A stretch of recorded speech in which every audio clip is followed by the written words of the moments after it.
السلام علیکم ورحمۃ اللہ وبرکاتہ۔ آج میں آپ کو بتاؤں گی سندل کے درخت میں کون سا راز چھپا ہے۔ سندل کے درخت میں یہ خوبی ہوتی ہے کہ وہ اپنی درویشی کو کچھ یوں چھپاتا ہے کہ اپنی خوشبو اپنے ارد گرد کے 100 درختوں میں منتقل کر دیتا ہے۔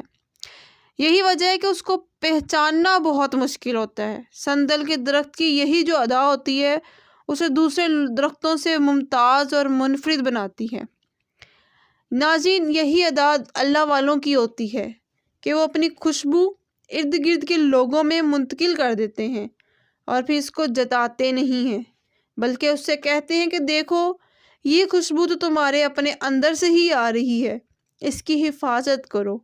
یہی وجہ ہے کہ سندل کا درخت اور اللہ والے شاذ و نادر اور نصیب سے ہی ملتے ہیں، اور جب کسی کو مل جائیں تو پھر کیا کرتے ہیں، تو پھر طلب صادق کے اندر اپنا سارا فیضان اتار دیتے ہیں۔ عقل والوں کے نصیبوں میں کہاں ذوق جنوں، عشق والے ہیں جو ہر چیز لٹا دیتے ہیں، اور اللہ اللہ کیے جانے سے اللہ نہ ملے، اللہ والے ہیں جو اللہ سے ملا دیتے ہیں۔ میں اتنا کہوں گی، ویڈیو اچھی لگی لائک شیئر کمنٹ ضرور کریے گا، اور مجھے میرے والدین کو دعا میں یاد رکھیے گا۔